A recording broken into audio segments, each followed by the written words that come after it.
আসসালামু আলাইকুম রহমতুল্লাহি ওবরাকাতু। আমি আব্দুল মতিন আবারও আপনাদের মাঝে হাজির হয়েছি নতুন ধরনের টিউটোরিয়াল নিয়ে। আজকে আমরা শিখব যে পিএইচপি অপারেটরগুলো কি কি, সেই বিষয় নিয়ে আজকে বিস্তারিত আলোচনা করব।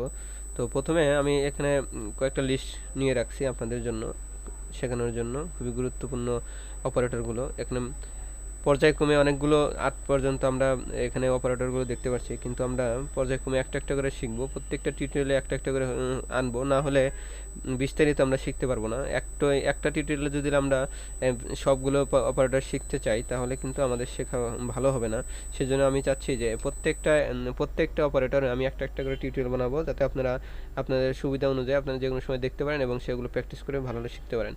তো প্রথমে আমাদের যেটা আছে অ্যারিথমেটিক অপারেটর, তারপরে আছে assignment operator, comparison operator, increment এবং decrement operator, logical operator, string operator, array operator and conditional assignment operator.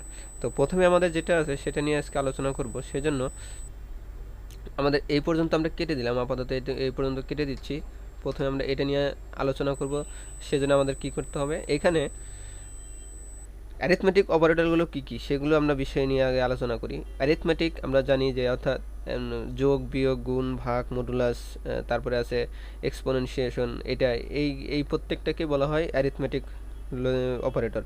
তো অ্যারিথমেটিক অপারেটরগুলো আমরা দেখে নাকি যে কী কী। প্রথমে প্লাস, প্লাস চিহ্ন, তারপরে আমরা মাইনাস, প্রথমে অ্যাডিশন, তারপরে সাবস্ট্রাকশন, তারপরে হলো মাল্টিপ্লিকেশন। আমরা যদি তারপরে যাই যে এটা মাল্টিপ্লিকেশন, তারপরে আমরা যাব মডুলাস। মডুলাসটা হলো আমরা পার্সেন্টেজকে আমরা মডুলাস বলে থাকি। তারপরে আমরা তারপরে ঠিকই আছে এটা যে এক্সপোনেনশিয়েশন আমরা যদি ডাবল মাল্টিপ্লিকেশন দেই তাহলে এক্সপোনেনশিয়েশন। এটার কাজটা হলো আমরা যখনই পাওয়ারের কোনো ম্যাথ করতে যাব সেক্ষেত্রে আমরা এটা ব্যবহার করব। তো এই পর্যন্ত আমরা যদি শিখতে পারি তাহলে ম্যাথমেটিক্যাল অপারেটরগুলো আমরা ভালোভাবে শিখতে পারবো। তো এটা কিন্তু খুবই সহজ, আমরা জানি। তারপরে আমরা লাইভে কাজ করব কীভাবে সেটা আমরা দেখি। তো এটা আমি কমেন্ট করে রাখি, এখানে কমেন্ট করে রাখলাম। তো এখানে আমি প্রথমে আমি একটা এক্স ভেরিয়েবল নিলাম। এক্স ভেরিয়েবলের মধ্যে আমরা নিলাম হলো 10, আমরা মান নিলাম যে 12। তারপরে আমরা ওয়াই একটা ভেরিয়েবল নিলাম, নিয়ে এর ভিতরে আমি রেখে দিলাম 10। তাহলে আমি যতটুকু জানি যে এটা যোগ করলে আমরা কত হবে, 22 হবে, মানে 22 হবে। আমরা এখানে আরও একটা ভেরিয়েবল নিয়ে এটা ম্যানেজ করে আর কোনো একটা ভেরিয়েবলের মধ্যে রেখে দেবো। সেজন্য আমরা নিলাম $Z ইকুয়াল, আমরা যদি এখানে $x প্লাস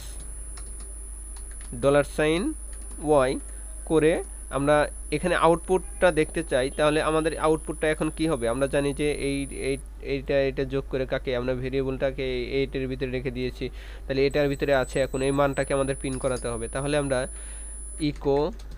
যদি ইকো করাই তার আগে আমরা এখানে লিখে রাখি যে কনক্যাট করে আমরা এখানে $জেডটা দিয়ে দিলাম। তো এখানে আমরা লিখে দিলাম যে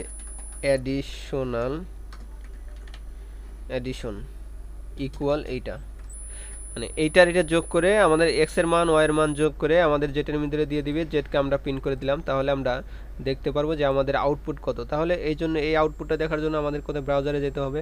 ব্রাউজারে গিয়ে লিখবো আমরা লোকাল হোস্ট, তারপরে আমরা লিখবো পিএইচপি। এখানে দেখেন অপারেটর নামে একটা ফাইল আছে, ডকুমেন্ট আছে। এই ডকুমেন্টের অপারেটরে ক্লিক করলাম, আমরা দেখছি অ্যাডিশন। আমাদের অ্যাডিশনটা কি, আমরা অ্যাডিশন ইজ এইটা। আচ্ছা, এইবার এটা আমাদের অ্যাডিশন গেল। এবার আমরা সাবস্ট্রাকশনটা বের করব। এই জন্য আমাদের এটা কপি করলাম, কপি করে এখানে আমরা পেস্ট করলাম। পেস্ট করার পরে তার আগে আমি এখানে একটা আমি বিআর ব্রেক দিলাম নিচের লাইনে তৈরি করার জন্য। আচ্ছা, এইবার আমাদের যা করতে হবে, এক্স এর মান এবং ওয়াই এর মান আমরা মাইনাস করে দেবো, সাবস্ট্রাকশন করে দেবো। তাহলে এখানে আমি মাইনাস করে দিলাম। তাহলে আমাদের কিন্তু জাস্ট শুধু সিম্বলটা, অর্থাৎ সিম্বলটাই আমরা চেঞ্জ করে দিলাম। এখানে একই মান থাকলো, আমরা এখানে চেঞ্জ করে দিতে পারি একই মানকে। আমরা এখানে এইবার যদি আমরা এখানে দেবো সাবস্ট্রাকশন, আমরা এখানে সাবস্ট্রাকশন দিলাম,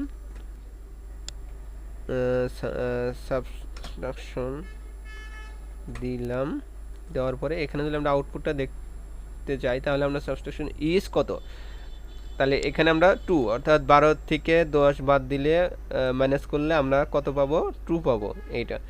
এইবার তাহলে আমরা এখানে সাবট্রাকশন শেষ হয়ে গেল। এবার আমরা শিখবো যে এখান থেকে এটাকে কপি করলাম, কপি করার পরে এখানে পেস্ট করা। আমরা এইবার দিলাম এখানে মাল্টিপ্লিকেশনটা আমরা গুণন হয়ে যাবে এখানে, এই এক্স এর মান এবং ওয়াই এর মানটা গুণন হয়ে যাবে এখানে, এটার মান গুণন হয়ে আমাদের যেটার ভিতরে চলে আসবে সেটা এবার আসবে মাল্টিপ্লিকেশন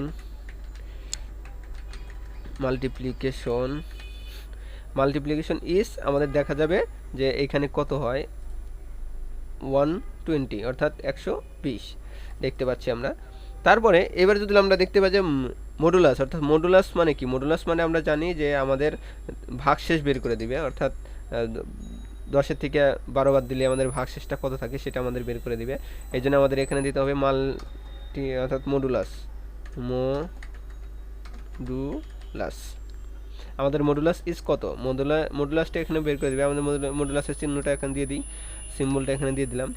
তাহলে আমাদের এইবার দেখা যাবে যে মডুলাসের সিম্বল দেওয়ার পরে আমাদের এখানে কত আসবে, আমাদের 2 আসবে, কারণ আমাদের ভাগশেষটা আমাদের এটা কেন ব্যবহার করা হয়, আমাদের ভাগশেষ বের করার জন্য আমাদের এটা ব্যবহার করা হয়।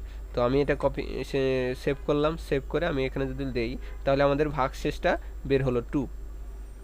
ওকে, এইবার আরও একটা আছে এক্সপোনেনশিয়েশন, আমরা কপি করলাম, কপি করার পরে এখানে আমি পেস্ট করলাম, পেস্ট করার পরে এখানে দেখতে পাচ্ছি যে এইটা থেকে এটা কি করব, অর্থাৎ পাওয়ার বের করার জন্য এটার আমরা পাওয়ার বের করব। আমরা জাস্ট টু পাওয়ার বের করি, যে আমরা 2 আর 2 পাওয়ার আমরা কত হয়, এটার পাওয়ার কত হবে, এই পাওয়ার বের করার জন্য এক্সপোনেনশিয়েশন আমরা ব্যবহার করব। এটাকে ডাবল মাল্টিপ্লিকেশন দিলেই আমাদের কি হবে, এক্সপোনেনশিয়েশন হবে। তো আমরা এটাকে এখন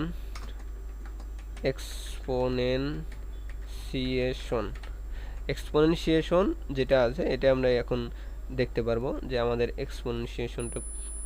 তাহলে আমরা দেখতে পারলাম যে আমাদের পাওয়ার হলো 2 আর 2 পাওয়ার হলো কত, 2 আর 2 পাওয়ার হলো 4। তো আমি এখানে যদি 2 আর 2 না দিয়ে 3 and 3 দেই তাহলে আমাদের কি হবে, 3 and 3 দিলে আমাদের পাওয়ারটা আসবে